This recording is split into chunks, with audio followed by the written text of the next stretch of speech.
마켓콕 헤드라인 시간입니다. 어제 장마감 이후부터 개장 전까지 중요한 소식들 함께 정리해 보겠습니다. 네, 첫 번째 소식은요. 조금 전에도 시장 상황에서 살펴보셨겠지만 뉴욕 증시가 상승으로 거래를 마쳤습니다. 이런 가운데 일단 오늘 주제는 확실하게 좀 주인공은 전기차 종목들이 될 것 같은데요. 특히나 이번에 테슬라에 이어서 리비안이 2분기 시장 예상치를 상회하는 인도량을 기록하게 되면서 전기차 종목들의 폭등 랠리가 시작이 됐습니다.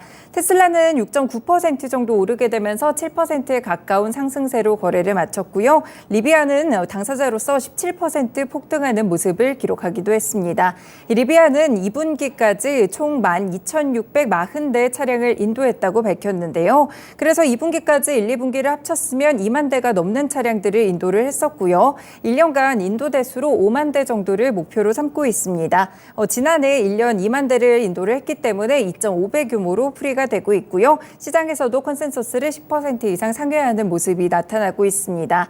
리비안은 이번에 비용을 낮추고 공급 업체에 대한 의존도를 줄이기 위해서 자체적으로 일부 부품들에 대해 개발한 것을 이 생산과 인도를 모두 늘린 요인으로 함께 분석해주기도 했습니다.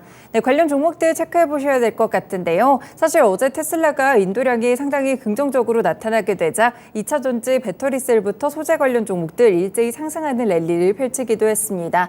네, 오늘은 보시면 삼성 SDI를 포함해서 그 외에 리비안 관련 종목들을 꼽아봤는데요. 에코캡과 대원화성, 세원 등이 리비안 관련 종목으로 엮이고 있는데 이 종목들 위주로 체크해 두셔도 좋을 것 같습니다. 네, 두 번째 소식입니다. 당정이 어제 일본 후쿠시마 원자력발전소 오염수 방류 계획을 검증한 국제원자력기구의 최종 보고서 제출을 앞두고 간담회를 열어서 대응책을 논의했습니다. 당정에서는 국제원자력기구에서 오염수 방류의 안전성을 확인하더라도 후쿠시마산 수산물 수입 금지 조치는 기간 제한 없이 국민이 안심할 때까지 지속하겠다라고 밝혔는데요. 윤 원내대표는 정부와 당이 원자력기구의 이 보고서 발표 이후에 해야 할 일을 구체적으로 논의를 했다면서 국민이 안전하다고 느낄 때까지 더 잘 설명하고 부처별로 해야 할 일을 세부적으로 계획을 세워 당에 필요한 자료를 공유하기로 했다라고 밝혔습니다. 그러면서 보고서에 대한 우리 정부 차원에서의 검증은 당연히 밟아야 될 절차라고 하면서 보고서에 대한 추가 검증도 진행하겠다고 밝혔는데요. 이와 더불어서 어민과 수산업에도 피해가 없도록 적극적으로 대응할 것이라고 밝혔습니다. 네, 관련 종목으로는 후쿠시마 오염수와 관련해서 움직였던 종목들 체크해 보실 수 있겠고요. 해산물 관련 종목인 CJ시푸드, 동원산업, 사주시푸드, 그리고 또 천일염 관련 종목인 인산가까지 관련 흐름들 체크해 두시길 바라겠습니다. 네, 세 번째는 단독 보도입니다. 현대차가 고급차 브랜드 제네시스에 LG 디스플레이 OLED의 디스플레이를 탑재합니다. 현대차 그룹이 LG그룹과 손을 잡게 되면서 이렇게 한국에서 미래차 동맹이 조금 더 탄탄해지고 있다는 분석이 나오는데요. 이번에 제네시스는 하반기에 2024년 GV80 부분 변경 모델의 LG 디스플레이를 27인치 OLED를 활용한 파노라믹 디스플레이를 잇는 센터페시아를 한 화면으로 연결해주는 이런 디스플레이를 장착하게 됩니다. 현대차가 메인 디스플레이에 OLED를 탑재하게 되는 것은 이번이 처음인데요.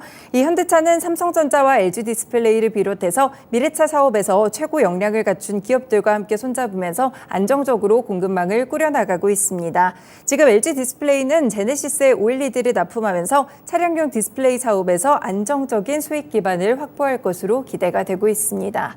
네, 관련 종목으로는 역시나 LG 디스플레이와 현대차 두 종목 체크가 될 수 있겠고요. 이번에 또 납품 소식 단독 보도로 나왔으니까 추가적으로 팩트 체크도 해보시길 바라겠습니다. 다음 소식입니다. 베셀 에어로스페이스가 주관사 삼정 KPMG를 통해 프리 IPO를 추진하고 있습니다. 신주 발행 방식으로 최소 100억 원에서 최대 200억 원가량을 조달할 계획인데요. 창업자인 서기만 대표와 초기 투자자의 지분 일부도 매각이 검토되는 것으로 알려지고 있고요. 회사는 다음 달 중에 우선 협상 대상자를 선정해 거래를 종결하겠다는 계획입니다.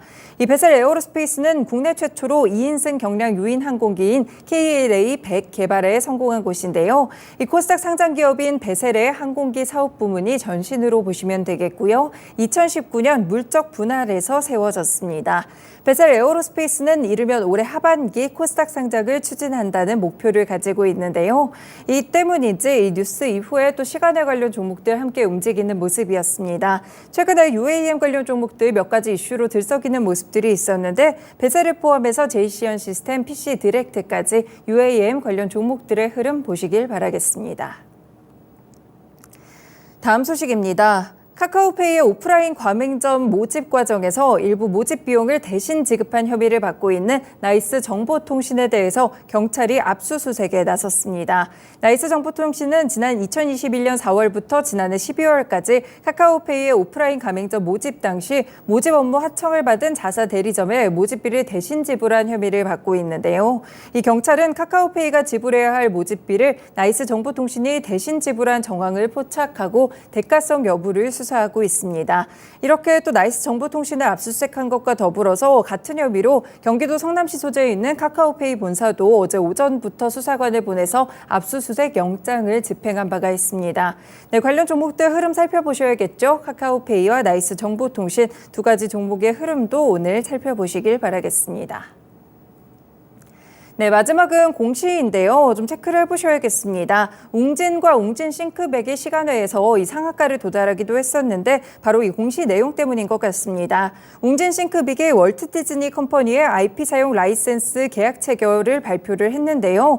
공시를 통해서 2026년 12월 31일까지 월트 디즈니 컴퍼니의 유명 타이틀 IP 사용에 대한 라이센스 권한을 취득했다고 밝혔습니다.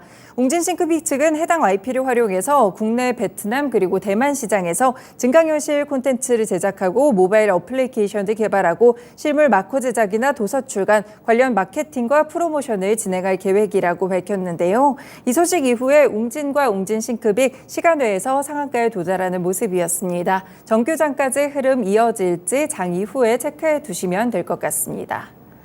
네, 오늘도 이렇게 6가지 소식들 먼저 체크해봤습니다. 마켓콕 헤드라인이었습니다.